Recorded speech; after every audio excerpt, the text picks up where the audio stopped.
Okay, so I spent a bit long on the face brushes, so I'm going to try to go through the eye brushes a bit quicker. And in this, I just include the concealer. I know they're face brushes, but they're small, so I just keep them with the eye brushes. Okay, let me start. First one. This is the large fluff brush, which is the E50. And this is a really nice brush for highlighting, for just putting a nice wash of colour all over the lid, even for face highlights, for contouring your nose and highlighting it. Very useful brush. If you're a beginner, do you need it? No. You can get away with using just a small brush, but if you're looking to expand your brush collection, then this is definitely a very nice one to have. MAC does one. They're pretty similar. You don't need to pay for the MAC one. So, good brush to have. But if you're a beginner, I don't think you need it. Next one. Tapered Blending, E40. This is probably one of the only ones, one of the only ones I don't really like. It's too big for what it's intended for. Like, I have small eyes, but this is ridiculous. It's supposed to be for like crease and blending work. But like, it's too big. By the time you're blending, it'll be in your eyebrows. Even with bigger eyes, this is too big. You can use it for concealer, which is what I use it for, but it's a lot, it's not that soft. It sheds like no other. I wouldn't get this. I just wouldn't. It doesn't, no. Skip this one. And that is the E40. You do not need that. Next is one of my favourite brushes. This is the Sigma Small Tapered Blending E45. Now, I'll have to take you back to MAC quickly. If you've heard of the MAC 226, which is a very coveted brush, just like this, but it was limited edition. So everyone's like, oh, I want it. It's actually coming out. It's actually being re-released in August, I think. So, and this is the Sigma version, which is absolutely amazing. I haven't tried the MAC one, so I don't know, but it's a tapered brush. So you can see it comes to a slight point. It has the same issues or similar issues to the other tapered brush, whereas it loses its shape a little bit, but it's perfect for getting right into the crease with its tip and then kind of pushing it down, and it'll blend a bit. So if you push it down, it becomes a bit wider, so it'll blend it out a bit. I actually bought 2 of these because I love them so much. So I actually have 2 of them because I use them all the time. Definitely. Just must have eye brush for me from Sigma. Next one, small eyeliner, which is the E10. Honestly, this is okay. It's an eyeliner brush. You can honestly get eyeliner brushes from anywhere. You don't need to get a Sigma one. Get one from your drugstore. They all kind of do the same thing, especially ones that look like this. Angle brushes are a bit different, but ones that look like this, you can get them from anywhere. You can use a paintbrush. I've used a paintbrush in the past, so nice to have. If you're going to buy the set, it's nice to have, but I wouldn't buy it individually.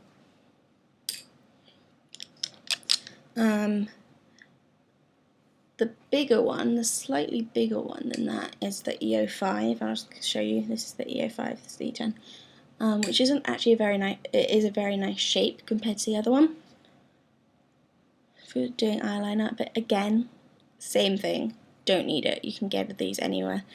If it comes as part of your kit, lovely. You get an eyeliner brush for it. If it doesn't, you don't really need it, unless you're just gonna order individual brush and you're like, oh yeah, I might as well get an eyeliner brush while I'm here because I don't have one. Then that's fine. But next is the large shader E60, which is this big brush. It's synthetic hair, so it's good for cream products like paint pots or just any like primers or cream eyeshadows. Also for concealer you could use it for. This is a pretty good brush, useful to have. Again, if you're a beginner, like you're just doing standard makeup every day, you don't need this, but it is a useful thing to have if you're a bit more interested in makeup and you're doing more complex looks, so you're using, I don't know, like it is useful to have if you're trying to expand your kit again, but for very beginners that just need the simple, like the basics, you don't need this. But it is nice. It is a very nice brush. This is the famous E55, which is just the standard eye shading brush. Now again, I'm going to have to compare this to the MAC. I know I'm going to do a whole nother video, but I can't really say what I'm going to say without going to the MAC.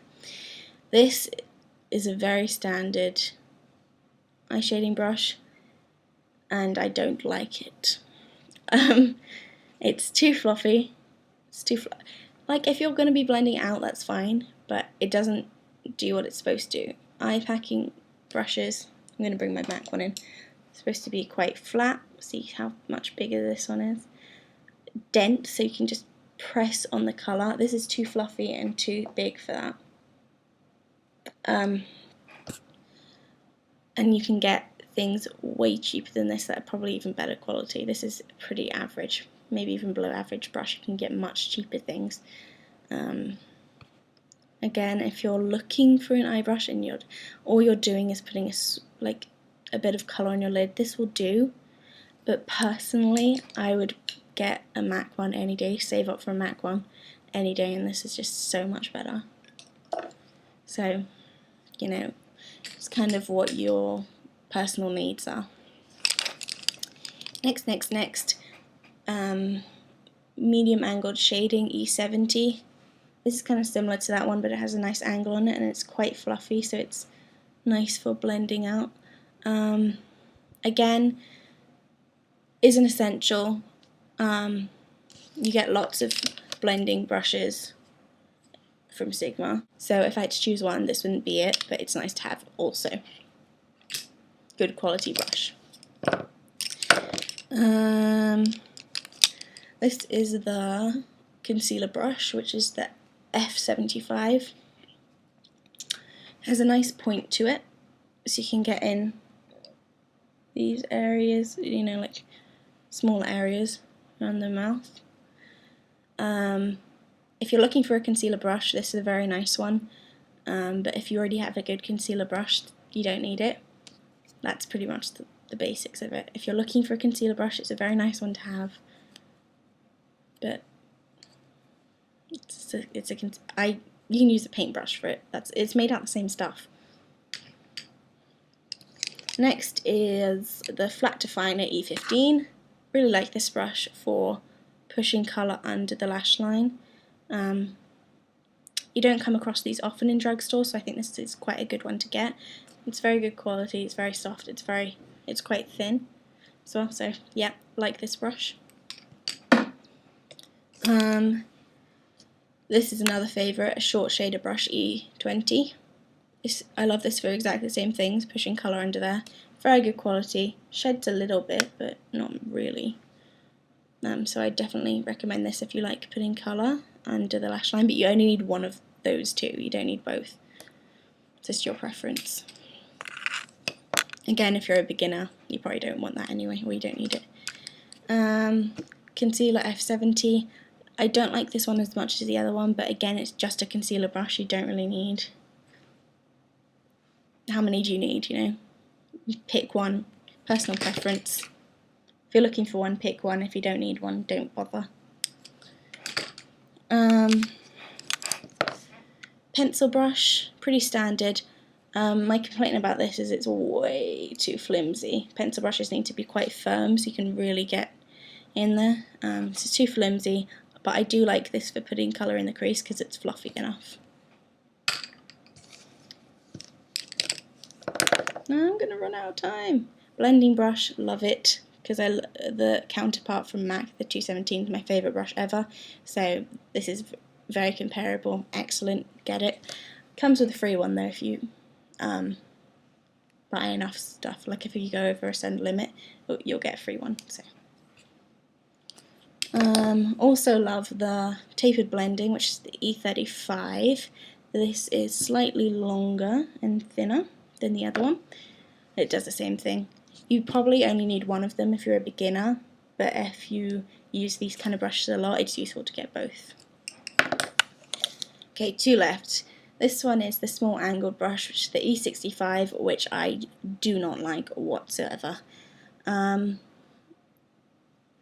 Honestly, you wouldn't think angled brushes would be that, like, you wouldn't think you'd need like a high-end one for it to be good, but I would buy my MAC one any day over this.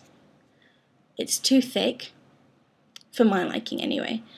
I really like them really thin, really fine. I don't know, it just feels really cheap. You could get this quality at the drugstore. And considering the colossal amount of shipping I had to pay, this is so not worth it. Skip this out unless, like I said, you're a beginner and you want to try an angled brush, but honestly, I prefer like my Eco Tools one and stuff, which are cheaper, so you don't need it. Last but not least is the lip brush. I love the design, how it comes off like that. That's very good. This is the L05 brush. Very good shape. It's firm enough so you get the colour on there. The shape's perfect for defining the lips. Love this. You could use this for concealer. You get away with just buying this and using it for lips and concealer, I reckon. Good brush. Nothing I can really say about it. Again, I think if you're a beginner, you don't need it. It's only really for really defined lips, or if you're a makeup artist and you need to use on different people, because you don't use straight from the tube. But yeah, beginners don't need it. If you're looking for a lip brush, this is a good one.